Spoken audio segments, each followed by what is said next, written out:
instalado. Argentina es un país mucho más complicado para el mercado del libro, por todas las regulaciones estatales que existen.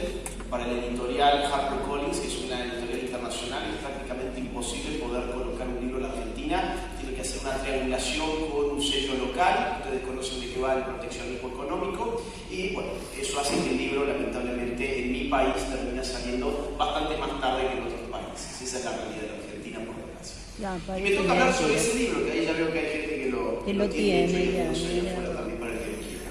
Es un libro que se titula Generación Idiota. Es un título que evidentemente no va a ganarme muchos amigos. Es un título que lo primero que diría es que es tramposo. Es un título tramposo. Es una trampa.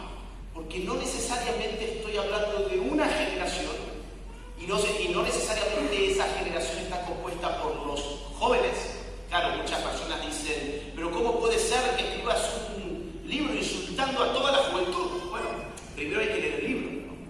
Y en segundo lugar, es un poco una trampa porque el término idiota no está utilizado necesariamente como un insulto. Ya voy a explicar ambas cosas, pero podríamos arribar a una primera conclusión, y es que el título Generación Idiota fue puesto para ver cuántos idiotas criticaban el libro sin haberlo leído. Y ya hay varios ahí en las redes sociales que no han leído ni una sola página del libro, pero ya elaboran sus críticas. Porque en momentos de posverdad uno puede criticar cosas que ni ha leído. Es impresionante, pero es así funciona hoy la cosa. Claro, ¿por qué digo que no me estoy refiriendo a una generación en concreto? Porque el libro ofrece el concepto de transgeneración.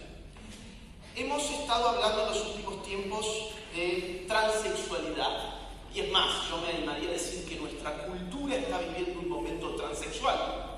La transexualidad no es solamente una autopercepción en disonancia con la propia realidad biológica que padece un individuo determinado, sino que la transexualidad es un momento cultural. Ya tiene estatus de momento cultural. Nuestra cultura adora lo transexual. Y lo transexual es lo igual. Es la desdiferenciación progresiva entre los sexos. Nuestra cultura celebra, por ejemplo, que un hombre se disfrace de mujer. A eso se le llama nueva masculinidad no tóxica. Recordarán ustedes, por ejemplo, a los violadores de Palermo que tomaban cursos de nuevas masculinidades antipatriarcales. Bueno, muchos de ellos posaban con sus vestiditos de mujer y nuestra cultura confiaba en que esa era una nueva forma de ser hombre. Nuestra cultura confía, por ejemplo, en que la farándula, cuando se disfraza del otro sexo, pues está teniendo un momento de deslumbramiento cultural. Estamos deslumbrando a la gente, estamos iluminando a la gente en el sentido de por dónde debe pasar la variable sexual, por dónde pasa, por el fin de la sexualidad. Curiosamente no es una revolución sexual, es una revolución de la miseria sexual. Y en eso hemos cerrado, las revoluciones sexuales quedaron atrás, década del 70. Hoy hay revoluciones de miseria sexual, por eso se cortan los genitales, por eso se tienen que llenar de plásticos el cuerpo, por eso tienen que meterse hormonas que sus cuerpos no producen. Es un ataque al sexo, no es una reivindicación del sexo. Y vemos, por ejemplo, incluso videoclips como el de uno de los de Bad Bunny, donde como le han inyectado senos a través de Photoshop o de alguna tecnología digital, pues entonces revistas, como por ejemplo la revista Cosmopolitan o la revista Vogue, revistas de moda, salen a celebrar ese tipo de decisiones porque Bad Bunny representaría una nueva forma de ser hombre, una nueva masculinidad no tóxica. Claro, también, por ejemplo, verlo besarse con otro hombre en un escenario, a pesar de que él no es homosexual, él es heterosexual, nos está marcando el camino sobre el futuro de la miseria sexual. O, por ejemplo, Harry Styles, una de las figuras de una banda que se llamaba One Direction. Harry Styles también se ha presentado públicamente en diversos eventos de la farándula hegemónica, disfrazado con un tutú de color rosa. Y todos los medios de prensa diciéndonos que bien, hay que aplaudir este tipo de gestos porque este tipo de gestos contribuyen a generar nuevas masculinidades no tóxicas. Ahora, la gente es tan idiota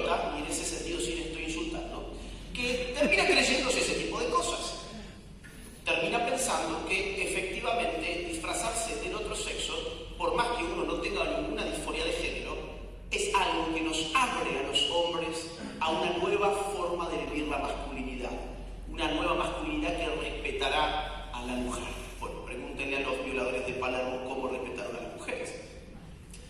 O tómense un segundo para leer las letras, las canciones de Bad Bunny. Digo, ahí no hay nada nuevo.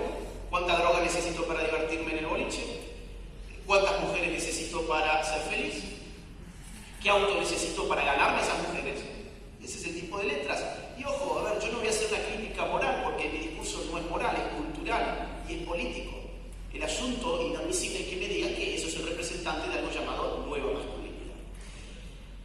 Y al mismo tiempo el sexo femenino se ha desdiferenciado respecto del hombre. Hoy se celebra cuando la mujer niega aspectos que nuestra cultura tenía por aspectos femeninos. Delicadeza, seducción, servicio. Decir estas cosas incluso cuesta, porque uno se expone de inmediato a ser acusado de machista, porque no queremos mujeres, tampoco queremos hombres, queremos mujeres que hagan de hombres y hombres que hagan de mujeres. Ese es el momento transexual de la cultura. Independientemente de las disforias de género, que son asuntos psicológicos de los individuos, sociológicamente estamos viviendo un momento transexual. Pero el libro no va de temas sexuales necesariamente. El libro Generación Idiota va de temas generacionales. Por eso la tesis general del libro, o una de ellas, porque creo que tiene dos grandes tesis, es que mientras hablábamos de transexualidad, había otra forma trans que se estaba generando en la cultura. Y esa forma trans es lo que yo llamo la transgeneracionalidad. Así como se desdiferencian los sexos, se desdiferencian las edades. Las edades empiezan a apelmazarse en un momento adolescéntrico. Claro, el subtítulo del libro es una crítica al adolescentrismo. Y esto es un neologismo, es una palabra compuesta, inventada. Bueno, de hecho se ha hablado bastante del adultocentrismo, podríamos hablar del gerontocentrismo también, para referirnos al dominio del anciano. El adultocentrismo, el dominio del adulto. Hoy cabe hablar del dominio del adolescente.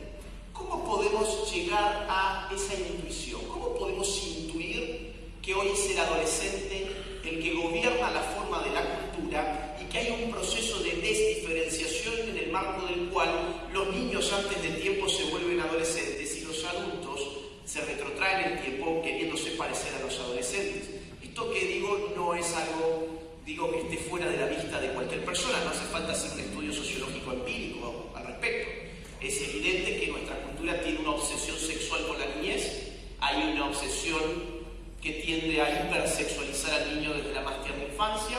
De eso va la educación sexual integral, no va de ningún tipo de conocimiento sobre los aspectos reproductivos, sobre cómo evitar embarazos adolescentes o sobre cómo cuidarse, por ejemplo, de acosadores o de violadores. Lo que va, y basta que uno se meta a ver los manuales de educación sexual integral, se va a dar cuenta uno que donde más avance esa agenda hay una hipersexualización. Ahí hay una confusión en términos de identidad. Les voy a poner un ejemplo de un país donde esto ha avanzado más que significativamente. España. Yo vivo actualmente en España, la mayor parte del año. En una localidad de Barcelona, en agosto del año pasado, el gobierno organizó un festival público donde había juegos. Y, por ejemplo, a esos juegos podían concurrir niños desde los 11 años en adelante.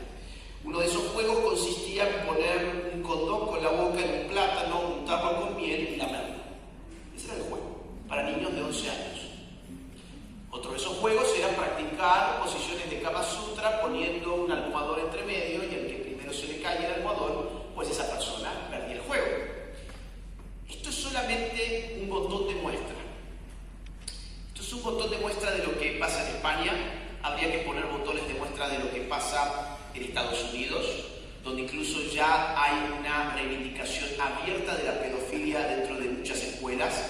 Y sin ir más lejos, lo que pasa en Chile. La Universidad de Chile, acaba de publicar una serie de tesis universitarias de posgrado para el título de Pedagogía, donde la tesis consiste en reivindicar a los pedófilos. Al pedófilo como constitutivo del deseo por enseñar. Todo pedagogo es es en el fondo un pedófilo. Esa es una de las tesis, por ejemplo, de esta tesis, esta tesis de posgrado que ha sido aprobada, y esa persona puede enseñar a niños.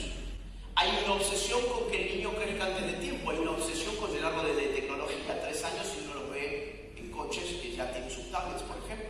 Hay una obsesión porque el niño no sea niño, sino que sea adolescente. Y hay una obsesión porque el adulto no sea adulto, sino que sea adolescente. Y ahí los tenemos bailando en TikTok, por ejemplo. Haciendo esfuerzos, a mi juicio ridículos, bueno, pero que les permite ser parte de la cultura establecida. ¿Cuál es el asunto sociológico? El asunto sociológico es que la cultura se produce y se reproduce sobre bases materiales. La cultura no es simplemente una idea, no es algo que está en el aire, no es algo intangible. La cultura precisa de soportes materiales para existir. Dividamos, como suelen hacer los sociólogos precisamente, la historia de las sociedades en 3 etapas. Hablemos de sociedades premodernas, hablemos de sociedades modernas y hablemos a continuación de sociedades postmodernas. ¿Cuáles son las sociedades premodernas? Vamos a poner todas las sociedades previas al Renacimiento, si ustedes quieren. Vamos a poner la sociedad medieval, vamos a poner la Alta y Baja Edad Media, pongamos los pueblos antiguos, incluso los arcaicos.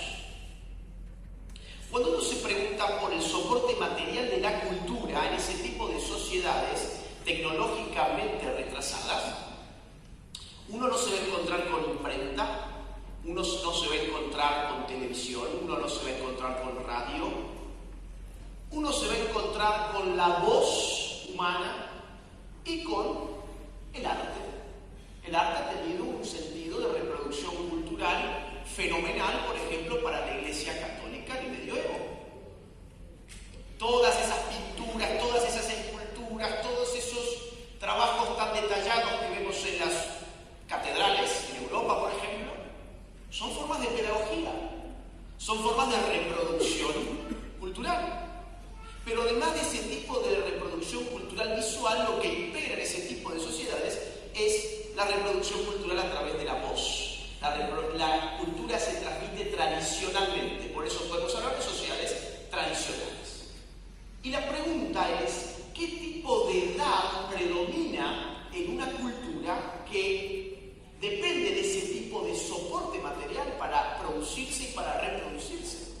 ¿Qué tipo de edad? ¿Cuál es la edad que tiene primacía o que por lo menos tiene mucho que hacer en esa cultura? Pues sin lugar a dudas, los ancianos. Por eso en la filosofía griega, Platón, Aristóteles, van a hablar sobre el anciano en términos elogiosos. Incluso en el Medioevo, Santo Tomás, ¿quién puede aprender metafísica? Aquellos que han pasado los 50 años. San Agustín y su filosofía de la historia. El mundo, la historia, conduce hacia un momento de salvación final, tal como el cuerpo va envejeciendo. Envejecer no es morir, envejecer es vivir. O por ejemplo el arte de envejecer de Cicerón en la antigua Roma, donde Cicerón reivindica a los ancianos porque los ancianos disponen de tiempo para pensar. Disponen además de un adormecimiento de las pasiones que les permite tener un juicio más lúcido. El anciano en un mundo premoderno tiene mucho que hacer, mucho que decir. Es el sacerdote, es el mago, es el chamán, es el que conoce los linajes, es el que distribuye la propiedad, es el que convoca a los dioses o el que llama a la lluvia, es el que transmite la historia del pueblo porque él es el que la conoce. Envejecer para este tipo de pueblo no es morir, es vivir. Es poder ser parte activa de la cultura. Claro, todo esto tiene un quiebre sociológico en el advenimiento de la modernidad.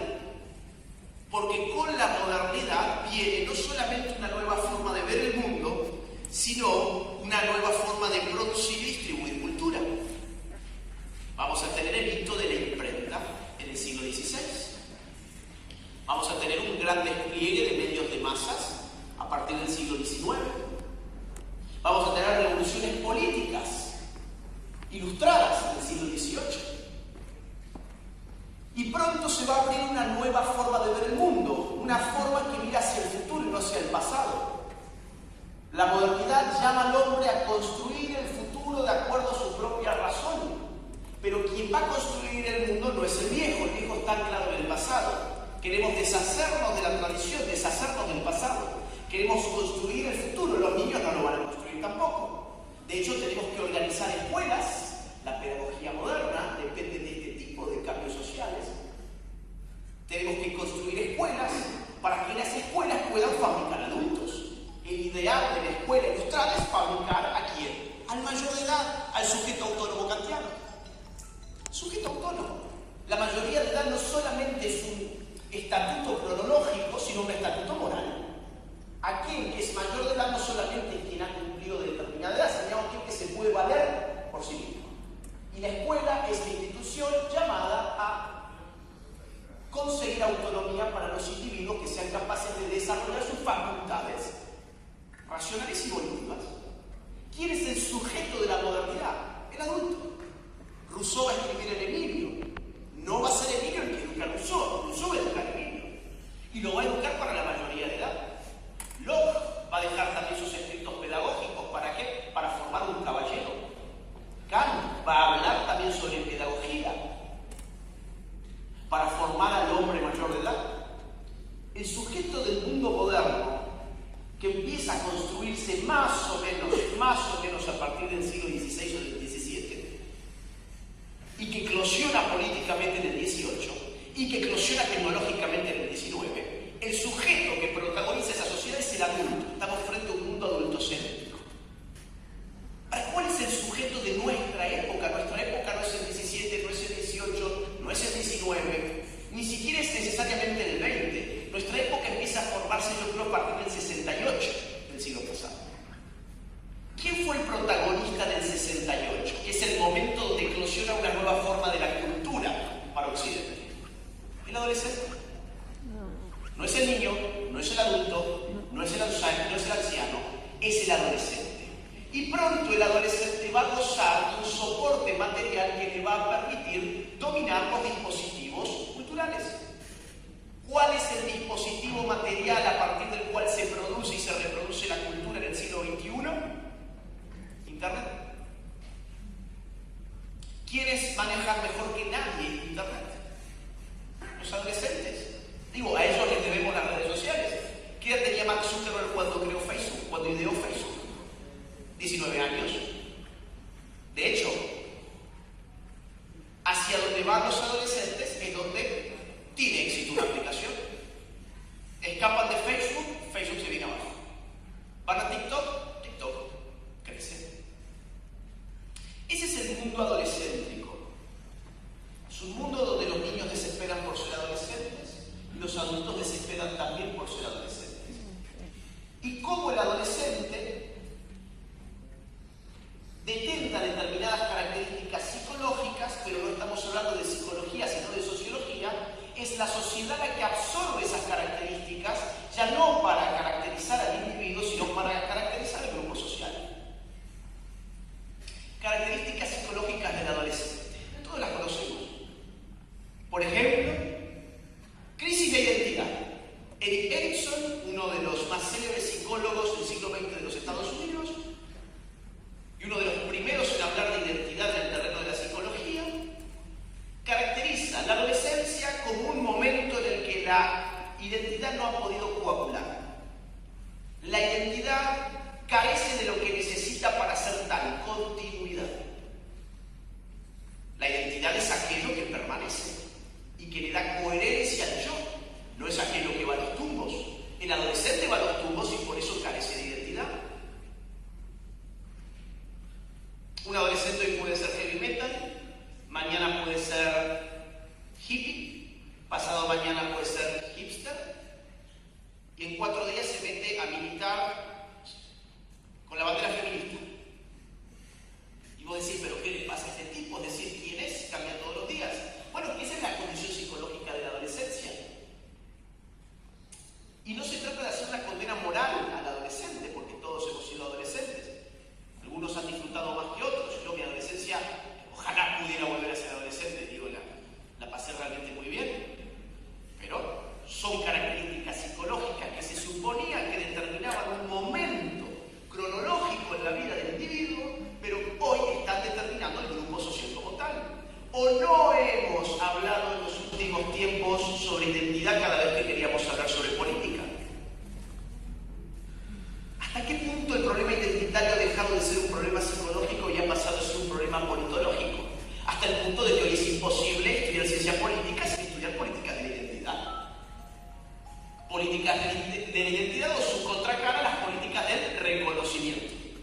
pronombres de género, es el gran tema en los Estados Unidos. Miren, nosotros estamos un poco lejos de Estados Unidos, entonces a veces no nos enteramos mucho de lo que pasa por allá. Aparte, evidentemente hay otro idioma y eso genera una barrera comunicacional. Pero, por ejemplo, algo que hoy se está discutiendo en Estados Unidos ya ni siquiera son los pronombres de género, son los neopronombres de género. Busquen en el New York Times, después de la conferencia, quien quiera interesado, neopronombres de género New York Times.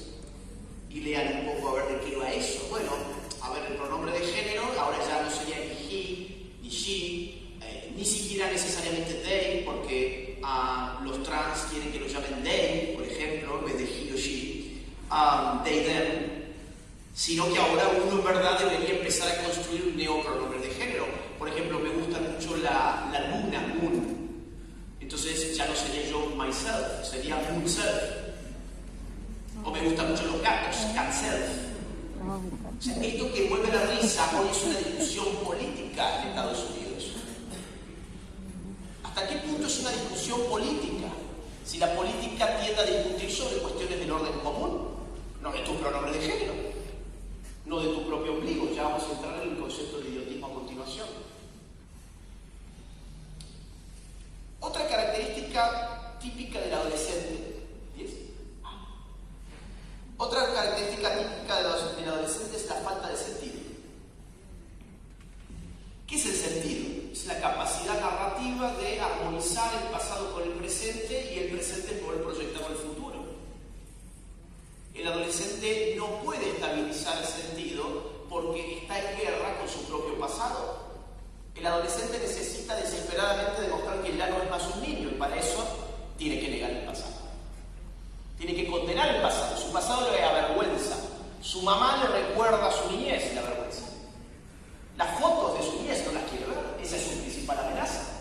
Hay una condena psicológicamente necesaria al pasado para poder tratar de estabilizar el presente, pero ese presente todavía no puede proyectar al futuro porque es que el adolescente no tiene idea ni qué va a hacer de su vida y todavía no puede ni siquiera proyectarse. Ahora, eso que acontece individualmente no es también la forma de nuestra sociedad hoy. No hay un desprecio absoluto por el pasado que nos impide tener una identidad nacional, por ejemplo. No hay un desprecio por el pasado que incluso celebramos a quienes destruyen monumentos históricos, catedrales, iglesias, bustos, esculturas, imágenes de próceres.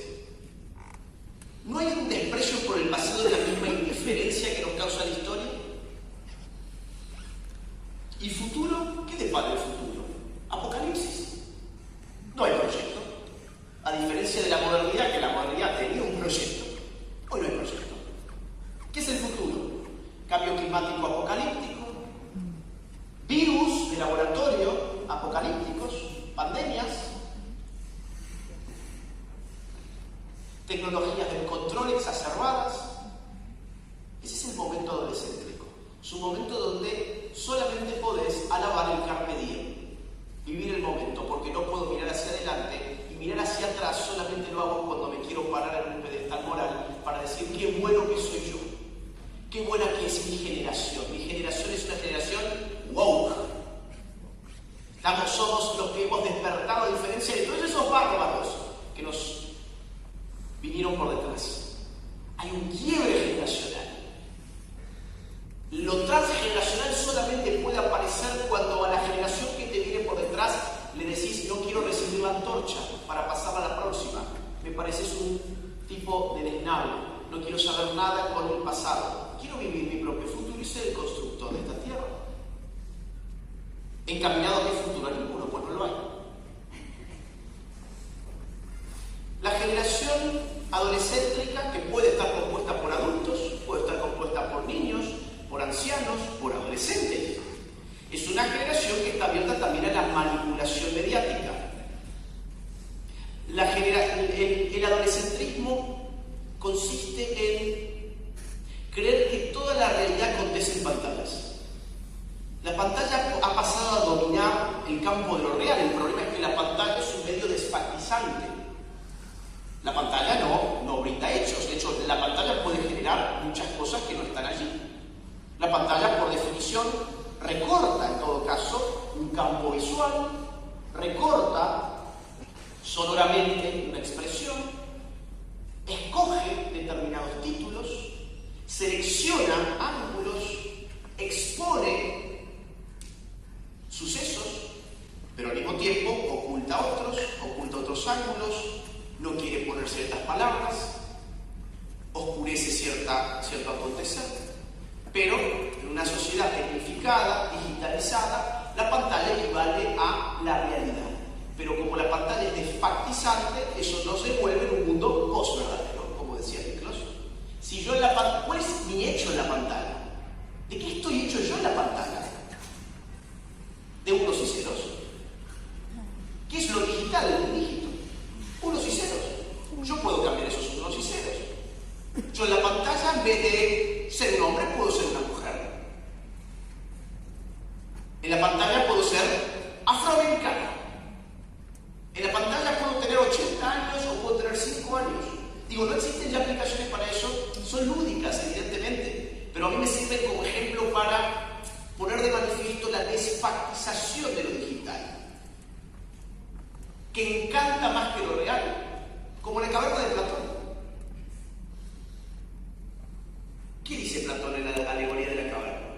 Nos cuenta la historia de una comunidad humana que está encadenada dentro de una caverna y que solamente puede mirar contra la pared de la caverna.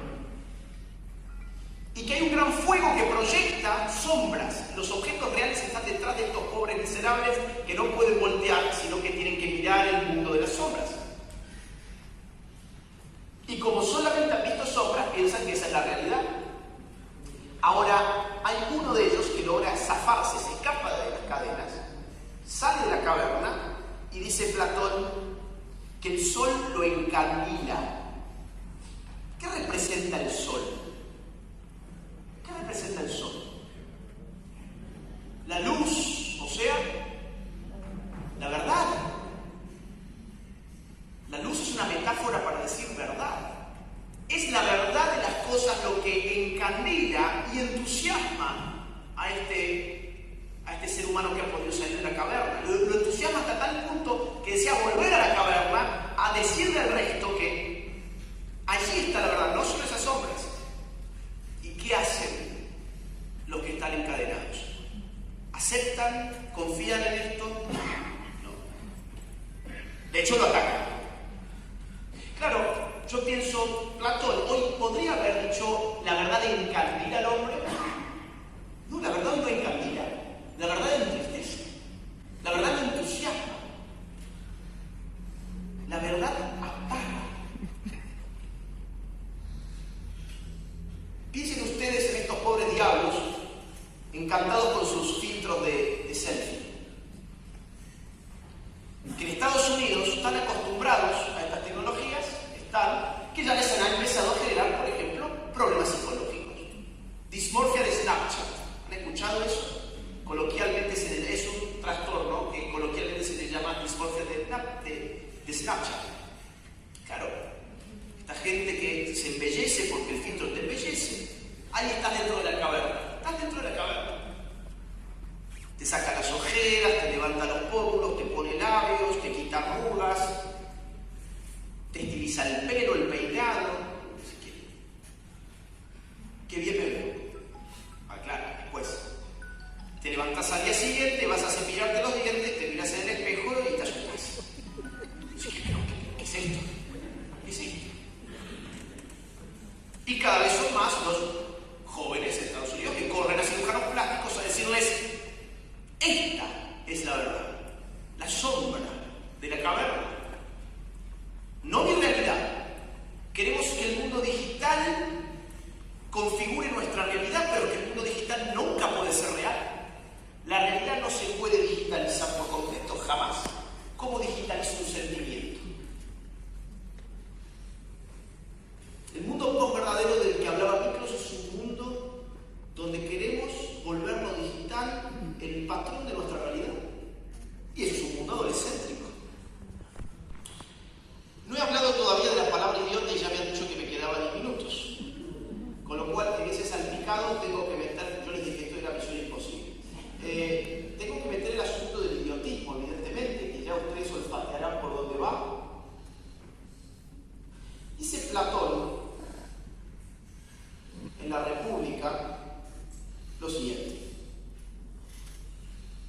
Si alguien tiene el libro, les digo la página, así lo pueden ver también. En 51, página 51. Dice así, Platón. Y cuando el hijo sale a la calle, oye otras cosas por el estilo, y ve que los que en el Estado se ocupan de sus propios asuntos son llamados tontos y tenidos en poca estima, mientras que los que se ocupan de los asuntos de los otros son reverenciados y elogiados. Tontos, los que solamente saben ocuparse de lo propio. Claro, Platón usó la palabra tonto porque Platón hablaba en todo caso griego antiguo.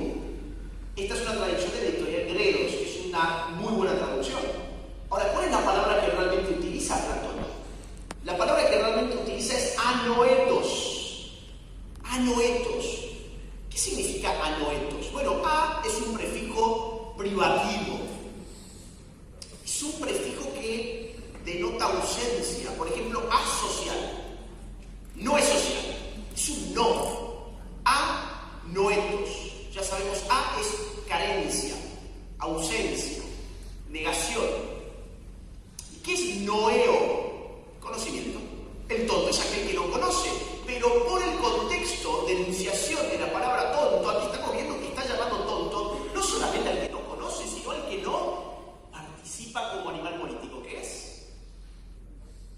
Y esa palabra está directamente vinculada a otra que se utiliza mucho en el griego antiguo, que es la palabra idiote. Son sinónimos. Idio es una raíz que significa lo propio. Tes es un sufijo que indica a la gente. ¿Quién es el idiota? ¿Quién es el anoetos? ¿Quién es el tonto? Aquel que solo sabe ocuparse de lo propio. Aquel que está ensimismado. Aquel que solamente puede verse el ombligo. ¿Y por qué los griegos van a tener tanto encono? Tanta animadversión, tanto desprecio para con una persona que solamente se ocupa de lo propio. Pues que el asunto aquí crucial es la palabra libertad, ya que estamos hablando de una fundación que se llama Libera. El asunto crucial es la palabra libertad, porque el griego tenía un sentido de la libertad muy distinto del nuestro. Para nosotros, desde la modernidad en adelante, esto lo va a descubrir muy bien Constant, en el siglo XVIII-XIX, fines del XVIII, principios del XIX, debe ser principios del XIX, después de la Revolución Francesa, principios del XIX.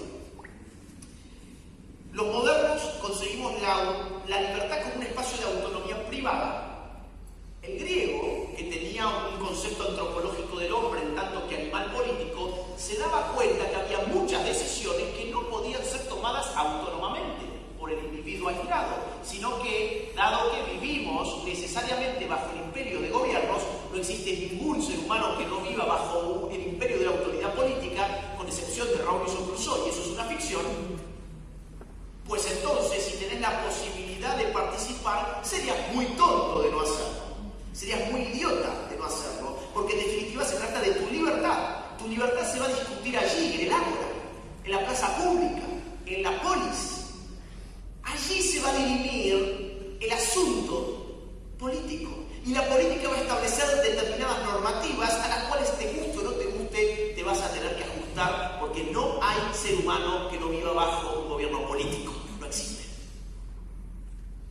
Y vos, que podés hacerlo y no lo hacés, a diferencia de los esclavos, los extranjeros, pues sos un idiota si no lo haces. Claro que no debes conocer. Interesantísimo. A mí se me hace muy interesante. No conocer de política te hace un completo idiota y te hace perder la libertad. Te hace perder la libertad. Entonces, la pregunta es, ¿no hay dispositivos de idiotización que funcionan en la democracia precisamente para idiotizar al votante? ¿Puede funcionar la democracia a base de idiotas? No, no puede funcionar. Si la democracia depende de un espíritu público, depende de la conformación del espíritu público.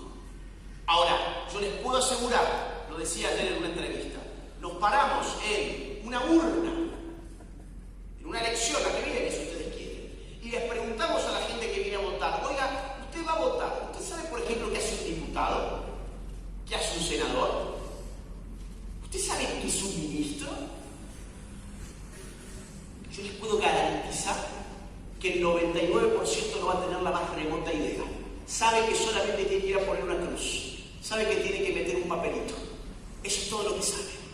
Nos han embrutecido, nos han idiotizado y al mismo tiempo nos han hecho creer que discutíamos de política cuando discutíamos de penes y de vaginas, cuando discutíamos de hormonas, cuando discutíamos de pronombres de género, cuando discutíamos de los asuntos de sobrepeso, porque ahora también la nueva ola que se viene es la gordofobia. La gordofobia. Sí. El libro Generación Idiota, y cierro. Quiero cerrar.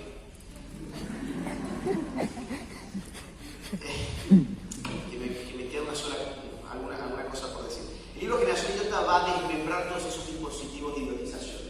El mundo de la farándula, el mundo de la moda, el adoctrinamiento de las escuelas, el adoctrinamiento de las universidades, la psicopolítica multimediática, el mundo de la digitalización. Hay muchos temas, muchos temas. Y voy a cerrar con esto. ¿Cómo se escapa el idiotismo? ¿Cómo escapamos al idiotismo? Miren, acá hay dos salidas. Una es estructural y otra es individual. La salida estructural yo la traté de plantear en un libro un poco más voluminoso, más denso, más pesado y más aburrido, que se tituló La batalla cultural. Claro, ahí hay una estrategia política. Cambiar la situación a un nivel sistémico implica hacerse del poder. Quien no entiende esto, bueno, que crea, no sé, que crea en los mitos de moda. Las cosas se cambian políticamente. Las cosas se pueden cambiar políticamente, bueno, no sé, miren, a ver, cosas que no se podían cambiar jamás, el aborto en los Estados Unidos, por ejemplo. Y se cambió políticamente. Se cambió porque hubo un señor llamado Donald Trump que generó una serie de reformas y que se posibilitó además determinada inserción de jueces en la Corte Suprema de Justicia, y eso revirtió algo que para el mundo era irreversible. Porque como Hannah Arendt lo dice muy bien, la política es el dominio de la libertad humana. En la política es el hombre el que se da a sí mismo la norma. Y las normas pueden cambiar, y eso depende de la correlación de fuerzas políticas. Ahora, como no estoy presentando batalla cultural, pues no voy a hablar de eso.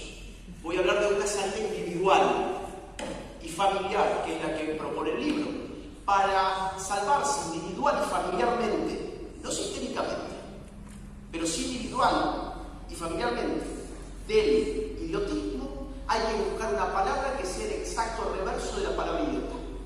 ¿Cuál es la palabra opuesta a la palabra idiota? Educación. Educar, exuchere, afuera. Duchere, guiar, conducir. ¿Qué es educar? Es guiar a alguien para sacarlo de sí mismo, para sacarlo afuera, para mostrarle que hay algo más que su ombligo. Eso es educar. Y ustedes pueden decir, bueno, esto es una salida un poco naif. Sí, nos educamos. No, es que ese es el problema. Occidente ha perdido la noción de qué significa educación, porque desde el siglo XX hasta el siglo XXI, lo que va de este siglo, educación hoy no significa más que un esfuerzo que hace un individuo para obtener un cartelito que le permita tener el día de mañana un mejor ingreso. La educación es un medio para un fin económico, punto final. En eso ha degenerado el concepto de educación en Occidente. Y ustedes me pueden decir, no, bueno, pero es que siempre debe haber sido así. No, al contrario. Justamente, hablamos mucho de Platón y su tiempo, desde Platón, desde Sócrates hasta el siglo XIX, la educación era fundamentalmente una operación sobre el alma. No era una operación económica, era una operación sobre el alma. Era lo que te permitía nada menos que ser un hombre, humanizarte. Miren ustedes lo que le dice Sócrates a Hipócrates en un diálogo que escribe Platón, Protágoras. Protágoras era un sofista que llegaba a Atenas a vender sabiduría. Y era muy famoso porque vendía sabiduría y se suponía que te iba a hacer sabio. Y un joven llamado Hipócrates está desesperado por encontrar a Protágoras y lo busca a Sócrates para que lo ayude a encontrar a Protágoras. Y Sócrates reprende, regaña a Hipócrates de la siguiente forma, página 206, al final. ¿Sabes a qué clase de peligro vas a exponer tu alma?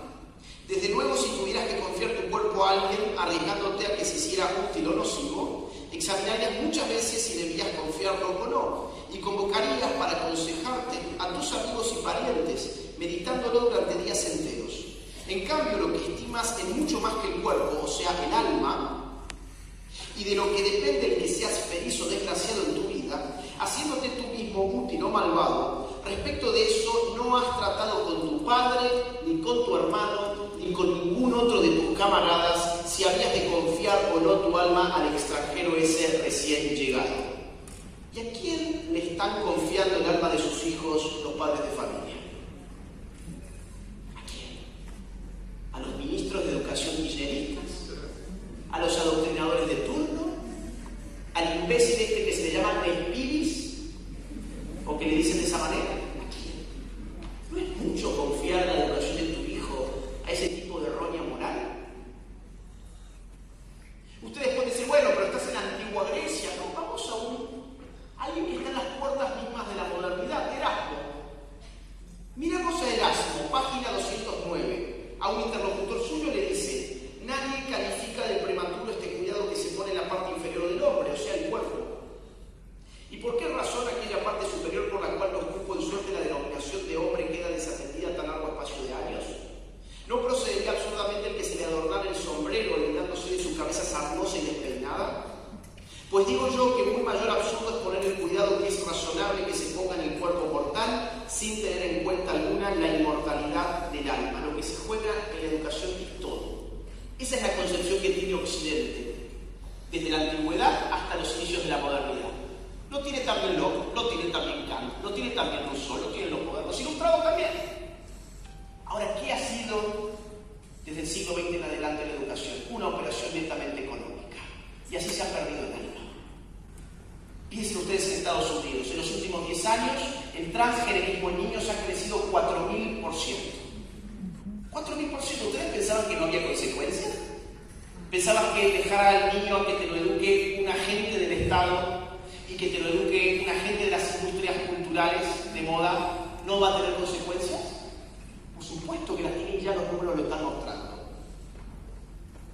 ¿Qué significa retomar un concepto sano de educación? En el libro yo lo propongo como educación radical. Claro que si educar es un esfuerzo netamente economicista, entonces ¿para qué quiero saber de filosofía si la filosofía no me va a dar dinero? Bueno, quizás te estés perdiendo hacerte preguntas muy buenas, muy interesantes. Por ejemplo, ¿quién sos? ¿Qué es la verdad? ¿Qué es la mentira? ¿Qué es el error? ¿Qué es el bien? ¿Qué es el mal? ¿Qué es la virtud? ¿Qué es lo bello? ¿Qué es lo feo? ¿Cómo puedo conocer? Son preguntas filosóficas. La gente ya no se las hace. ¿Por qué? Porque no da dinero. Y evidentemente, en este caso, la filosofía es un gran freno al idiotismo. O, por ejemplo, la historia. ¿Para qué quiero saber de historia si no me da dinero? A menos que sea historiador. Bueno, no, tampoco gano mucho dinero. ¿Para qué quiero saber de historia? Bueno, quizás quieras saber de historia porque cambiar el pasado es una forma de manipular el presente. Y si no, pregúntenle al proyecto kirchnerista, que se basó su discurso político por entero en manipular el pasado. O, no sé, al chavismo basó también su discurso político en reescribir el pasado de sus próceres. Quizás debas tener que saber de historia. Es preguntarte por dónde venís, por tu pasado, por tus raíces, quiénes te antecedieron en la vida. Política. ¿Por qué tengo que saber de política si a menos que yo sea político pues no me dará dinero? Bueno, tenés que saber de política porque tenés que votar a políticos que te gobiernan durante nada menos que 4 años de tu vida. En el libro expongo un programa de educación radical para desidiotizar a nivel individual y a nivel familiar. Hay 2 niveles: el nivel político, está en el libro La Batalla Cultural, y el nivel de reacción familiar e individual. El proyecto está plasmado en